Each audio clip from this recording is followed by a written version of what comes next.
할렐루야. 네, 오늘 가정에서 또 우리 함께 모여서 예배하시는 모든 성도님들을 주님의 이름으로 사랑하고 축복합니다. 올 한 해 마지막 주 주일입니다. 한 해 동안 애쓰신 모든 성도님들 모든 분들에게 은혜와 평강이 함께 하시기를 축복합니다. 우리 좌우에 계신 분과 이렇게 가족들과 함께 인사합니다. 사랑합니다. 축복합니다. 사랑합니다. 축복합니다. 한 해 동안도 수고 많으셨습니다. 한 해 동안도 수고 많으셨습니다. 네, 지난 시간에 여러분과 함께 말씀을 함께 나눌 때 두 번째 산이라는 책을 소개하면서 잠시 말씀을 드렸었는데요. 우리의 인생은 첫 번째 산뿐만 아니라 두 번째 산을 오르게 된다면서 첫 번째 산은 어떤 본능적으로 추구하는 산으로 자신의 어떤 성공과 행복을 향해 나아가는 산이라면 이제 진정한 삶의 의미를 발견하는 그런 산이 두 번째 산이다. 그리고 그 두 번째 산을 사람들이 이제 오르게 된다라는 내용을 그때 이야기를 들었었습니다. 근데 이 책의 저자는 한 가지 더 흥미로운 지적을 하는데요. 두 번째 산으로 오르는 과정에서 반드시 고통의 골짜기가 있다라고 말합니다. 고통의 골짜기. 네. 그러니까 새로운 삶의 가치를 위해 오르는 두 번째 산. 자, 그 산을 가기 위해 첫 번째 산과 두 번째 산 사이에 지나가야 하는 그곳이 골짜기다라는 말인데요. 그러면서 이런 말을 합니다. 우리가 어떤 분들에게 당신은 도대체 어떤 경험으로 인해서 지금과 같은 사람이 되셨습니까? 라고 물을 때에 이렇게 말하는 사람들은 없다라는 거죠. 제가 그 아름다운 곳에서 멋진 휴가와 여행을 보내기 전까지만 하더라도 저는 너무나 형편없는 그리고 이기적인 사람이었습니다. 그런데 그 아름다운 행복한 순간으로 인해 지금의 저가 되었습니다 라고 대답하는 사람은 하나도 없다라는 것입니다. 그러면서 어떻게 대답을 하는가? 보통 어렵고 힘겨운 그런 어떤 순간들을 이야기한다는 거죠. 자신을 이렇게 바꾸게 될 수 있었던 계기가 되었던 것, 그것은 바로 골짜기와 같은 어려운 시간 때문이었다. 자, 그러면서 영국의 저널리스트 멜컴 머거리지의 말을 좀 인용하는데요. 이런 이야기를 합니다. 내가 이 세상에서 75년 인생을 살아오면서 배운 것, 나의 존재를 진정으로 고양시키고 계몽시켰던 모든 것은 내가 힘들게 추구했던 행복이든 또는 거저 얻은 행복이든 간에 행복을 통해서가 아니라 고통을 통해서 얻은 것이었다고 100번이고 자신 있게 말할 수 있다. 네. 내가 배운 것, 내가 내 인생을 통해서 배운 모든 것은 어떤 나의 행복을 통해 얻은 게 아니라 고통을 통해서 내가 얻게 되었다. 그리고 지금의 내가 될 수 있었다라고 자신 있게 말한다라는 거죠. 참 이 말이 너무나 참 동의할 수 있는 그런 말 아닙니까? 올해 우리 교회 새가족 한 성도님이 계시는데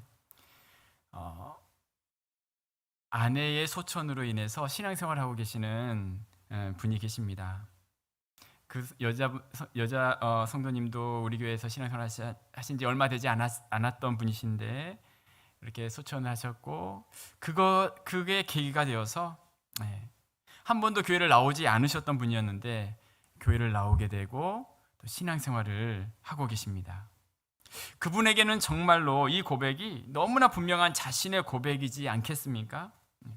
행복했던 그 어떤 일이 나를 바꾼 게 아니라 정말 힘겨운 그 시간을 통해서 지금의 자신이 이렇게 이루어질 수 있게 되었다라는 거죠. 자, 그런 관점에서 올 한 해를 마무리하는 주일을 보내면서 우리에게 한 해는 어떤 날이었는가 생각해 보게 됩니다. 코로나로 인해서 모두가 힘겨운 시간을 보냈습니다. 전 세계적으로 마치 골짜기를 지나가는 것과 같은 그와 같은 어려운 시간을 참 지나고 있죠. 지금도 지나고 있습니다. 어떤 분들은 개인적으로도 이런 어려운 시간을 지난 분들도 있고 지나가고 있는 분들도 있을 것입니다. 각자의 삶에 이와 같은 광야와 같은 어려운 시간들을 지나갈 때에 우리는 이 문제 앞에서 어떻게 생각해야 할 것인가? 우리 모두는 광야, 골짜기와 같은 시간을 지날 수밖에 없는데 성경은 이 부분에 대해서 우리에게 무엇라고 말씀하고 있을까요? 올 한 해 우리가 지나온 이 모든 어려움이 우리에게는 어떤 의미가 있고 이 시간을 지나가고 있는 우리들에게 말씀하시는 하나님의 권면은 무엇일까요? 오늘 광야를 지나고 있는 우리 인생을 향하여 하나님이 우리에게 주시고자 하시는 메시지는 무엇인지 코로나 시대의 신앙, 광야의 목적 기억하기, 광야의 목적 기억하기라는 제목으로 여러분과 함께 말씀을 나누기를 원합니다. 자, 첫 번째 여러분과 생각할 것은 은혜로 보호하시는 하나님의 안전 장치입니다. 같이 한번 읽어보겠습니다. 시작. 은혜로 보호하시는 하나님의 안전 장치입니다. 자, 오늘 신명기 이 말씀은 모세가 이제 40년 동안의 광야 생활을 이스라엘 백성들과 이제 다 마치고 과거를 회상하면서 앞으로 들어갈 가나안 땅에서 어떻게 살아야 할지에 대하여 주신 말씀이죠. 그러니까 이 말씀을 들었던 사람들은 이미 이제 광야의 시간을 지나왔던 사람들이었어요. 40년을 지났어요. 여러분, 말이 40년이지 지금 우리가 1년만 이렇게 코로나로 이런 시간을 보내고 있어도 이렇게 힘든데 40년을 지금 광야의 길을 이들이 걸었던 것입니다. 그런데 오늘 본문에서 40년을 그렇게 보냈던 그들에게 참 분명한 목적이 있음을 말씀하는데요. 먼저 여러분과 생각할 것은 이 성경에 기록되어 있지 않는 목적이죠. 기록되어 있지 않지만 자, 어떤 목적이 있을까를 생각해 보기로 합니다. 첫 번째 1절에서 이렇게 말씀하는데요. 우리 1절 말씀 같이 한번 보겠습니다. 내가 오늘 명하는 모든 명령을 너희는 지켜 행하라. 그리하면 너희가 살고 번성하고 여호와께서 너희의 조상들에게 맹세하신 땅에 들어가서 그것을 차지하리라.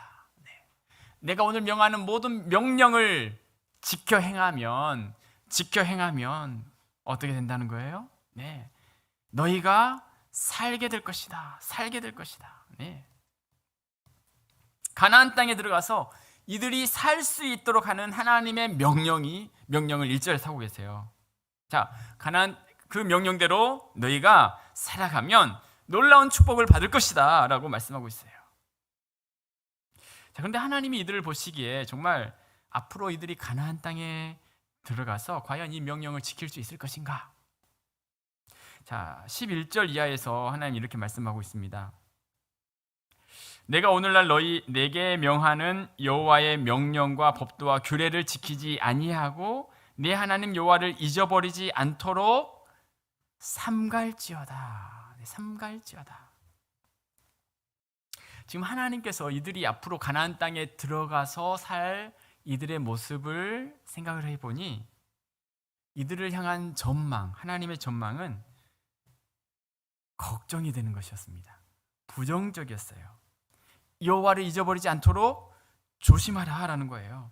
하나님 말씀대로 살아가라, 그러면 축복이다 라고 말씀을 하셨는데 지금 이제 11절부터 쭉 보면 가나안 땅에 들어가서 이들이 하나님을 잊어버릴 것과 같은 마음의 염려가 된 것이죠. 그 12절부터도 이렇게 이야기하고 있어요. 내가 먹어서 배부르고 아름다운 집을 짓고 거주하게 되며 또 내 소와 양이 번성하며 내 은금이 증식되며 내 소유가 다 풍부하게 될 때에 내 마음이 교만하여 내 하나님 여호와를 잊어버리게 될까 염려하노라. 하나님께서 염려하노라. 네, 너희가 그렇게 부유하게 되면, 물질적으로 부유하게 되면 교만하게 될까 염려스럽다.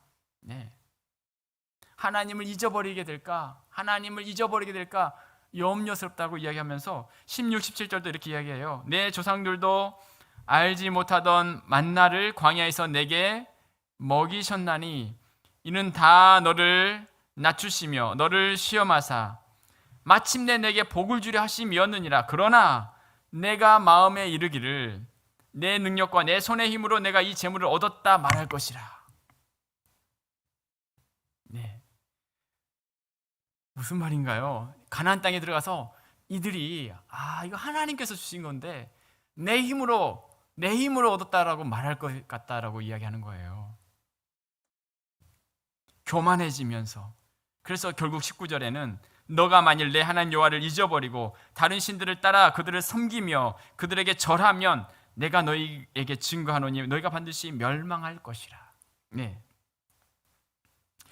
자, 8장 이 구조를 여러분 생각해 보면요. 8장 1절에서 하나님의 축복, 하나님 어떻게 하면 축복을 받는지 내 명령을 지켜 행할 때 너희가 축복받을 것이다. 1절에서 그렇게 시작을 했는데요. 11절부터 보면 이들을 향한 하나님의 마음은 이 명령대로 살지 않을 것 같아서 하나님이 걱정하시는 상황이었어요. 자, 그런데 그 사이에 지금 오늘 우리가 읽었던 이 광야에 대한 말씀을 하고 있다는 거죠. 자, 무엇입니까? 왜 이 말씀을 하고 계실까요? 결국 11절 이후에 그와 같이 하나님이 걱정하는 상황에 빠지지 않도록 하기 위해 오늘 말씀을 주시는 거예요. 여러분, 이 광야의 시간, 우리가 읽었던 이 광야에 대한 이스라엘 백성들의 이 광야의 시간은 잘못된 길로 가는 것을 막는 최소한의 안전장치였다는 거예요. 인간은 언제든지 연약하여 하나님이 걱정하는 그런 어떤 길로, 어떤 불순종이나 물질주의나 교만의 길로 갈 수 있는 사람들이기 때문에 그것을 막기 위하여 하나님께서 이 광야 40년을 지나가게 합니다. 여러분, 얼마나 인간은 연약한지요. 이스라엘 백성들이 이 가나안 땅에 들어가고 불과 여호수아가 죽자마자, 여호수아가 죽고 나서 사사시대를 지나가잖아요. 사사시대. 하나님이 걱정한 게 그대로 드러난 거예요. 사사기 2장 7절에 보면 백성이 여호수아가 사는 날 동안과 여호수아 뒤에 생존한 장로들 곧 여호와께서 이스라엘을 위하여 행하신 모든 큰 일을 본 자들이 사는 날 동안에 여호와를 섬겼더라. 네. 지금 40년의 그 광야의 시간을 지났던 백성들이 이렇게 타락의 길로 갔다면, 광야 없이 지나갔다면 이들의 타락은 불보듯 뻔한 일이었어요. 자, 그래서 하나님은 오늘 이렇게 말씀하고 있습니다. 우리 2절 말씀 같이 한번 보면요. 같이 한번 읽어보겠습니다. 시작. 내 하나님 여호와께서 이 40년 동안에 내게 광야 길을 걷게 하신 것을 기억하라. 이는 너를 낮추시며 너를 시험하사 내 마음이 어떠한지 그 명령을 지키는지 지키지 않는지 알려 하심이라. 아멘. 이 40년 동안에 내게 광야의 길을 걷게 하신 것을 기억하라. 너를 낮추시며 너를 시험하사 내 마음이 어떠한지 그 명령을 지키는지 지키지 않는지 알려 하심이라. 네, 알려 하심이라. 자, 2절부터 이제 이 광야의 삶을 말씀을 하면서 그 길을 기억하라. 그 길을 잊지 말라. 11절부터 보면 이들이 타락한 어떤 시간들에 대한 걱정을 하시면서 하나님께서 이 말씀을 주고 계십니다. 이 광야는 하나님의 은혜의 테두리에 있게 하시는 축복의 과정이었어요. 잘못된 길에 서지 않게 하시는 하나님의 보호장치였어요. 그 하나님의 걱정하시는 자리에 가지 않게 하시고자 하시는 하나님의 최소한의 안전장치였어요. 하나님은 그 시간을 지나가게 하셨고 그것을 기억하라고 말씀하고 있어요. 여러분, 우리에게도 40년은 아니라 할지라도 어려움의 시간을 지날 수 있습니다. 눈에 보이는 위기, 아픔과 고통의 시간을 경험할 수도 있지만 요즘에 이 책에 보니까 이런 표현이 있어요. 텔로스의 위기. 텔로스, 목적이라는 뜻인데 목적이 무엇인지 알지 못하는 시간을 만난다라는 거죠. 더 많은 30, 40대 여성들은 자기의 인생을 잘못 살아왔다고 느끼면서 표류하고 있다라는 느끼는 심리 상태, 그런 상태를 많이 경험하고 있다라고 이야기를 하는데 여러분, 이 세대뿐이겠습니까? 남성이든 여성이든 그와 같은 어려움의 시간을 모두가 겪고 있고 이 땅에서의 삶이 쉽지 않은 삶을 우리 모두가 살아가고 있는 거죠. 이런 어려움 가운데 있는 그들을 향해서 우리 하나님은 오늘 이렇게 말씀을 하십니다. 16절 말씀에 보면, 자, 우리 같이 한번 읽겠습니다. 시작. 내 조상들도 알지 못하던 만나를 광야에서 내게 먹이셨나니 이는 다 너를 낮추시며 너를 시험하사 마침내 내게 복을 주려 하심이었느니라. 아멘. 자, 하나님께서 결국은 하나님의 축복의 시간으로 이끌어 가시기 위해서, 하나님의 축복의 시간을 이끌어 가시기 위해서 이 광야의 시간을 지나가게 하셨다라고 말씀하고 있습니다. 그렇습니다. 여러분, 우리가 지금 돌아보면 그때 그 어려움이 내 삶을 보호해 주시고자 하시는 하나님의 안전장치였구나. 그런 고백을 할 수 있는 그와 같은 일들이 우리 가운데에도 있을 것입니다. 하나님의 안전장치, 하나님의 보호하심을 위한 안전장치. 사랑하는 여러분, 우리 안에 이와 같은 어려운 어떤 광야의 시간들이 지나간다 할지라도 우리를 끝까지 보호하시려고 하시는 하나님의 안전장치임을 고백하시면서 낙심하지 않고 그 하나님을 바라볼 수 있는 그와 같은 우리 모든 삶이 되시기를 주님의 이름으로 축복합니다.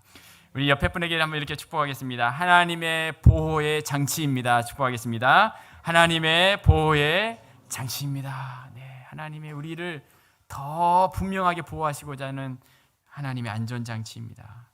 자, 두 번째 생각할 것은 말씀을 깊이 체험할 수 있는 은혜의 동산입니다. 자, 함께 읽겠습니다. 시작. 말씀을 깊이 체험할 수 있는 은혜의 동산입니다. 네, 하나님의 안전장치만이 광야에 있는 게 아니라 말씀을 깊이 체험할 수 있는 은혜의 동산이라는 거예요. 특별히 하나님이 우리에게 기대하시는, 그 광야의 시간에 기대하시는 게 하나가 있는데요. 어떤 사람이 되기를 원하시는가? 3절이에요. 3절. 네. 3절 말씀. 자, 같이 한번 보면요. 너를 낮추시며 너를 줄이게 하시며 너도 알지 못하며 내 조상들도 알지 못하던 만나를 내게 먹이신 것은. 자, 그 다음 말씀 우리 잘 아는 말씀이죠. 사람이, 같이 읽겠습니다. 시작. 사람이 떡으로만 사는 것이 아니요 여호와의 입에서 나오는 모든 말씀으로 사는 줄을 너가 알게 하려 하심이니라. 네. 단순히 보호하시는, 그래서 이 영적으로 보호하시기 위한 안전장치에서의 광야로 끝나는 게 아니라 우리를 하나님의 말씀의 사람으로, 하나님의 말씀으로 사람이 되게 하시기 위함이죠. 60만 명의 장정들, 그 수많은 사람, 200만 명에 넘는 사람들과 수많은 잡족과 양과 소와 심이 많은 가축들이 함께 출애굽하게 됩니다. 아무런 먹을 양식이 없었다라고 이야기하고 있어요. 40년을 이들이 광야에서 만나를 먹습니다. 날마다 하나님이 말씀하셔서 만나가 내리게 됩니다. 여러분, 그 많은 사람들이 광야에서 만나를 먹으면서 깨달아야 하는 것은 눈에 보이는 만나를 먹고 살아가지만 하나님의 말씀을 의지하며 살아가야 하는 존재임을 깨닫기를 원하신다는 거예요. 겉으로 드러나는 건 만나지만 결국은 하나님이 말씀하셔서 만나를 먹을 수 있기 때문에, 말씀하셔야 만나를 먹을 수 있기 때문에 하나님의 말씀으로 사는 존재, 하나님 우리는 말씀으로 사는 존재다, 이것을 분명하게 알기를 원하셨어요. 자, 그런데 또 한편 이런 생각도 하게 됩니다. 여러분, 만약에 하나님이 만나를 주지 않았다면 이스라엘 백성들은 광야에서 어떻게 됐을까요? 다 죽었겠죠. 그런데 이들에게 필요했던 것은 만나만이 아니었다는 거예요. 광야에서 이들에게 필요했던 것은 만나만이 아니라 하나님의 말씀이었어요. 광야의 시기에 만나만 공급되면 살아갈 수 있는 게 아니라 말씀이 공급돼야 살아갈 수 있다는 거죠. 하나님 없이 살아갈 수 없는 존재임을 더 깊이 절감하게 되는 때, 하나님의 말씀 없이는 하루도 살 수 없다고 깨달아지는 그때가 광야이고, 그 시간을 통해서 우리가 하나님과 더 깊어지고 친밀해지고 하나님의 말씀 앞에 붙잡히게 되기를 원하고 계셨어요. 한 분이 이런 고백을 하는 것을 어, 예, 그 고백이 기억이 나는데요. 자신이 성경이 진리다라는 사실을 전부터 알고 있었지만, 그래서 신학교에도 가고 성경을 배웠지만 광야를 지나면서, 특별히 이분이 육체적인 연약함을 가진 분이셨는데, 광야를 지나면서 내가 이 큰 육체의 아픔과 통증으로 인해서 말씀이 내 자신에게는 너무나 가깝게 느껴지게 되고 주님과 100만 배는 더 가까워진 것 같았다라는 그런 어떤 고백의 글을 보았어요. 주님과 100만 배는 더 가까워진 것 같았다. 여러분, 광야의 목적은 결국 사람이 떡으로만 사는 것이 아니라 하나님의 말씀으로 사는 것을 알게 하시기 위함입니다. 자, 그런 관점으로 여러분, 그런 관점으로 한번 생각해 보시기 바랍니다. 전 세계적으로 지금 광야를 우리가 지나가고 있습니다. 이 광야의 시간 여러분 지금 잘 보내고 계시는지요? 하나님과 더 가까워지도록 하는 시간이고, 말씀의 사람이 되도록 하는 시간이고, 사람이 떡으로만 살 것이 아니라 여호와의 입으로 나오는 말씀으로 사는 존재인지를 알게 하기 위해서 하나님이 이들을 광야로 몰아가셨는데, 그렇다면 우리가 지금 이 광야의 시간을 지나가고 있다면 정말 그 하나님의 목적대로 우리가 지금 이 시간을 잘 보내고 있으십니까? 하나님의 말씀, 그 말씀이 여러분의 삶과 어떠한 관계를 맺고 살아가고 있습니까? 여러분, 우리는 만나만 해결되면 살 수 있는 자들이 아니죠. 우리에게 필요한 것은 떡과 함께 영혼의 양식이에요. 우리 자녀들도 마찬가지예요. 만나 문제만 해결해 주는 자들이 부모님이 아니죠. 이 영혼의 양식, 사람이 떡으로만 살 것이 아니다. 분명하게 우리에게 말씀하시고, 광야에서 그것을 배워라. 지금 이 시기에 배워라. 우리에게 말씀하고 있는 거예요. 아모스 9장 11절에서 13절 말씀에 보면 이렇게 말씀을 하고 있습니다.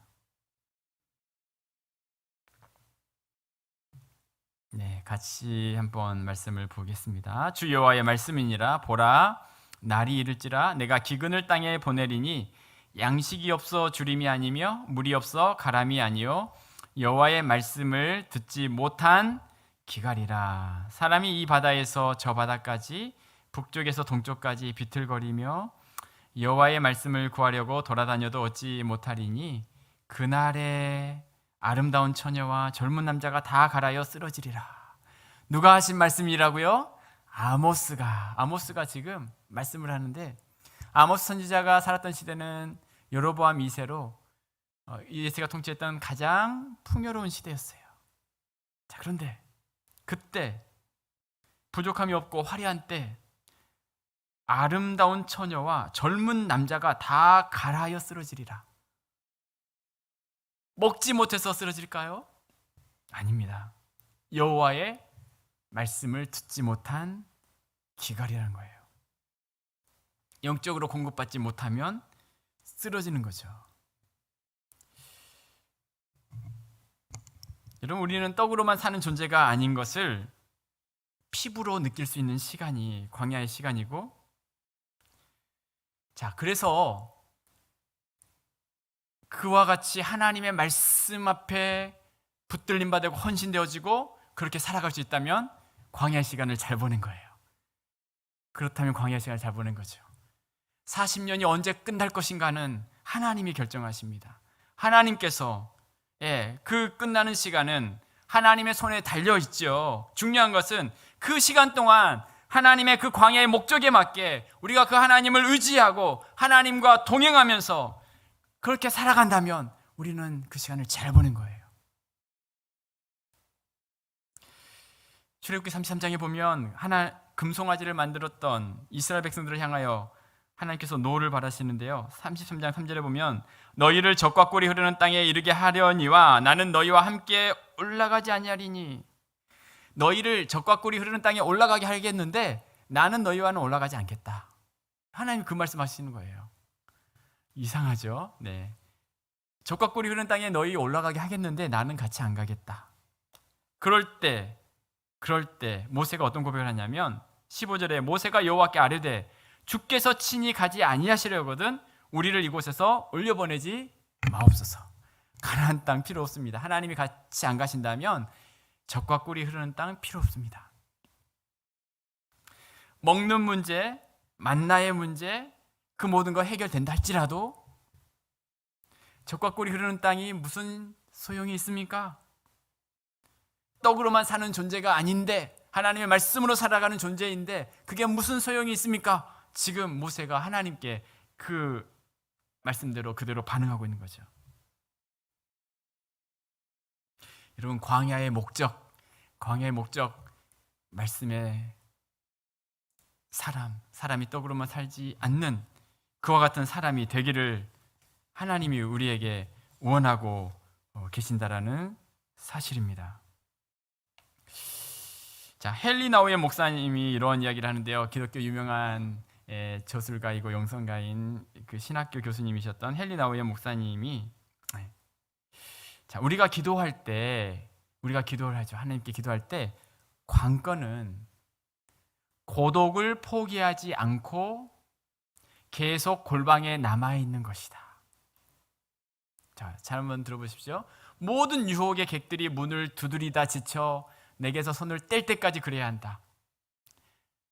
우리가 하나님 앞에 기도하고 하나님을 묵상하고 하나님 앞에 나아갈 때에 그 고독이 찾아온다는 거예요. 그 고독이 오기 때문에 내가 골방에서 그냥 포기해 버리는 게 아니라 유혹의 문을 두드리는 거죠. 계속해서 누가 유혹하면서 그만해. 그럴 때 그것이 나에게서 손을 뗄 때까지, 그것이 포기할 때까지 계속해서 그 자리에 앉아 있어야 한다는 거예요. 고독을 포기하지 않고 계속 골방에 남아서 하나님의 은혜를 구하라라고 말씀하고 있습니다. 사랑하는 여러분, 우리의 광야의 목적, 이 시간 우리가 어떻게 보내야 하는지 이 목적을 다시 한번 기억하면서 참 고독과 외로움의 장소가 광야이지만 오히려 하나님과 더 깊이 교제하면서 하나님과 소통하면서 떡으로만 사는 것이 아니라 하나님의 말씀으로 사는 존재임을 깊이 체험할 수 있는 우리 모두가 되시기를 주님의 이름으로 축복합니다. 여러분, 대나무 숲이 있는 집을 산 남자가 있었습니다. 대나무 숲이 있는 집을 샀는데요, 이 남자가 대나무 숲을 없애기 위해서 나무를 베고 뿌리는 도끼로 찍고 땅을 최대한 깊게 파서 뿌리를 드러내고 그것도 모자라서 제초제를 뿌리고 50cm 넘는 구덩이에다가 자갈을 채워놓고 그 위에 시멘트로 발라버립니다. 확실하게. 그런데 2년 뒤에 거기에서 어떤 변화가 일어나고 있었는가? 초록색의 작은 대나무 싹이 시멘트를 뚫고 올라왔다는 거예요. 얼마나 끈질긴 대나무인가요? 아무리 시멘트를 발라놓는다 할지라도 이렇게 올라오는 나무와 같이 하나님 앞에 이와 같은 하나님의 말씀에 대한 이와 같은 열정, 하나님을 향한 이와 같은 마음, 하나님의 말씀으로 살아간다라는 그 고백, 그와 같은 삶의 모습이 우리 가운데 필요하다라는 거죠. 하나님을 갈망하고 사모하는 열정으로 우리의 삶에 어떠한 어려움도 뚫고 나아갈 수 있는 그 같은 우리 모든 삶이 되시기를 주님의 이름으로 축복합니다. 자, 우리 옆에 분에게 이렇게 한번 축복하겠습니다. 자, 말씀의 사람이 되시기 바랍니다. 말씀의 사람이 되시기 바랍니다. 말씀의 사람 되시기 바라겠습니다. 세 번째 함께 생각할 것은 소망 중에 하나님을 바라보게 하십니다.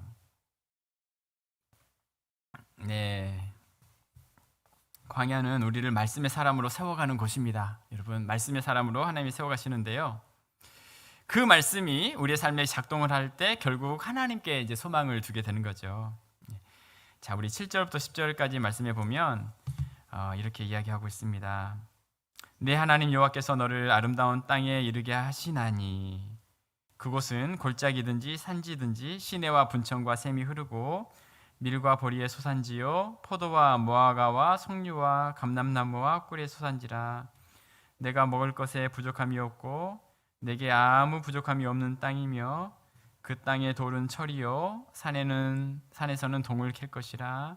내가 먹어서 배부르고 내 하나님 여호와께서 옥토를 내게 주셨으므로 말미암아 그를 찬송하리라. 네. 40년의 시간을 지나면서 이들은 어쩌면 미래에 대한 소망을 놓쳐버릴 수도 있었을 것입니다. 그런데 하나님은 아니다. 너희가 머물 곳은 이곳이 아니다라고 말씀합니다. 결국 하나님이 예비하신 곳이 있다. 소망으로 바라보게 하고 계세요. 하나님의 말씀으로 붙들림 받고 말씀의 사람이 될 때 낙심하지 않고 소망의 길을 갈 수 있는 거죠.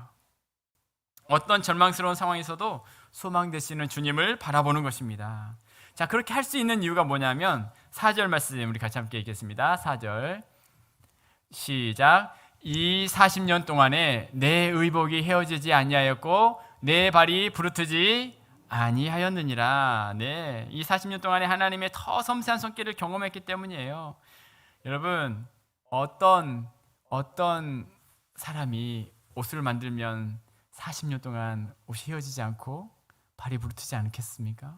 하나님께서 이들을 그렇게 40년 동안 친히 보호해 주신 것입니다. 그 광야의 그 흙과 암석 위에서 부르트지 않도록 기적적인 하나님의 보호하심을 친히 이들이 목격했기 때문에 소망 중에 다시 눈을 들고 바라볼 수 있는 것이죠. 신명기 29장 5절 말씀에 보면 주께서 40년 동안 너희를 광야에서 인도하게 하셨거니와 너희 몸이 옷이 낡아지지 아니하였고 너희의 발의 신이 헤어지지 아니하였으며. 이것을 체험합니다. 확실하게 이것을 경험을 했어요. 홍해와 갈라지는 기적과 비교하면 그냥 가벼운 기적이라고 생각이 되지만 하나님은 세심하게 광야에서 이들을 돌보신 거예요. 그의 신발까지, 그의 옷까지. 네. 그로 인해서 소망을 말할 수 있게 된 것입니다. 그렇습니다. 광야는 소망 가운데 하나님을 바라볼 수 있도록 하는 장소입니다. 하나님의 섬세하신 손길을 경험하고 소망 가운데 주님을 바라볼 수 있도록 우리의 삶을 이끌어 가신 곳이 광야인 것입니다. 예레미야가 3장 19절에서 23절에 보면 이런 말씀을 하고 있습니다. 같이 읽겠습니다. 시작. 내 고초와 재난 곧 쑥과 담즙을 기억하소서. 이게 광야죠.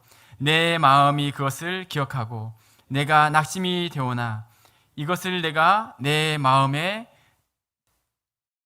20절 지나갔네요. 이것을 내가 내 마음에 담아 두었더니 그것이 오히려 나의 소망이 되어 싸움은 여호와의 인자와 긍휼이 무궁하심으로 우리가 진멸되지 아니함이니이다. 이것들이 아침마다 새로우니 주의 성실하심이 크시도도이다. 고초와 재난과 담즙 광야였지만 예레미야는 하나님의 인자와 긍휼이 무궁하시다라고 고백하면서 아침마다 새로우신 하나님의 은혜로 인하여 소망이 있다라고 고백하고 있어요. 광야의 시간 현실적으로 보면 낙심할 수 있는 상황이지만 소망을 포기하지 않고 붙들 수 있는 것은 지금도 하나님이 우리와 함께 하시기 때문입니다. 여러분, 그리스 신화에 이런 이야기가 있는데요. 세이렌이라는 그런 어떤 반은 사람이고 반은 새인 위험한 존재가 있었어요. 세이렌은 아름다운 노래를 불러서 뱃사람들이 이제 그 노래소리를 듣고서 뱃사람들이 뛰어내려 그쪽으로 헤엄치도록 유혹합니다. 그러면 배는 섬을 둘러싼 삐죽삐죽한 바위에 부딪혀서 침몰하고 뱃사람들은 거대한 해파리에 잡아먹히게 하는 그런 어떤 존재였어요. 그리스 영웅 율리시스는 세이렌 섬을 지나갈 때가 되었어요. 그래서 자신의 배가 이제 세이렌 섬에 다가가면서 나도 그 소리를 들으면 합리적인 사고를 할 수 없을 것이다라고 생각을 합니다. 그래서 율리시스는 선원들을 시켜서 돛대에 자신의 몸을 묻게 합니다. 그런데 귀는 막을 수 없죠. 자기가 인도해 가야 하기 때문에.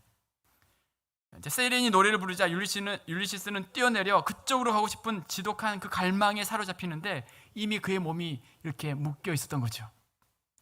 또한 선원들은 밀랍으로 귀를 막아서 노래를 듣지 못하게 합니다. 율리시스는 선원들에게 이 섬을 지날 때 자신이 하는 소리를 무시하라라고 이야기합니다.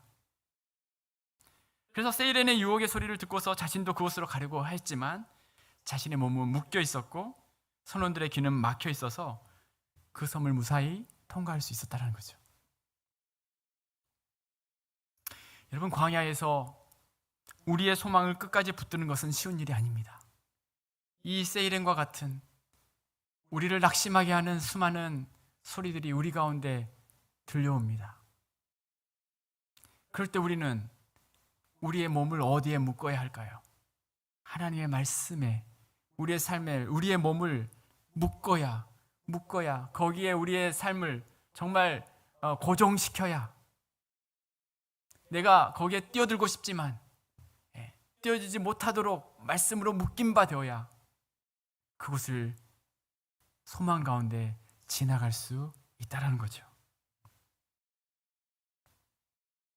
세상의 그 유혹의 소리에 무너질 수밖에 없는 우리가 다시 하나님을 바라볼 수 있는 것, 그것은 우리가 스스로 하나님 말씀 앞에 우리가 묶인 바 되어야 하는 것입니다. 사랑하는 여러분, 광야의 목적 다시 한번 기억해 볼 수 있기를 바랍니다.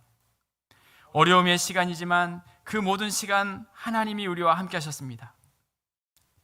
끝까지 우리의 삶에 함께 하신 그 하나님을 오늘도 기억하며 광야와 같은 이 세상 속에서도 하나님을 의지하고 믿음으로 승리하는 우리 모든 삶이 되시기를 주님의 이름으로 축복합니다.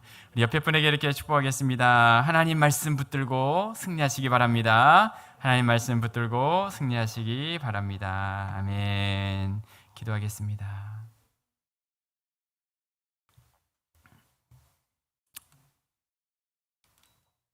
살아계신 하나님, 감사합니다. 한 해 동안도 참 광야의 길을 지나갔던 우리들의 삶이었지만 우리 하나님께서 시마다 때마다 우리를 지켜주시고 하나님 안전장치로, 최소한의 안전장치로 우리의 삶을 다 아시는 주님께서 그 모든 것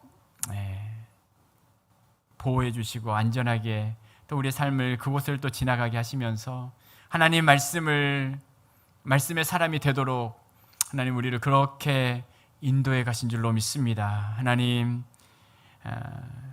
소망 중에 다시 주님을 바라볼 수 있는 우리 모두가 되게 하여 주옵시고 특별히 어려움 가운데 있는 모든 성도들에게 하나님의 크신 은혜와 또 세임과 하나님이 함께 하시는 귀한 은혜를 허락하여 주시옵소서. 주님, 주께서 크신 은혜로 우리 모든 성도들 지키시고 함께 해 주실 줄로 믿사오며 예수님의 이름으로 기도드리옵나이다. 아멘.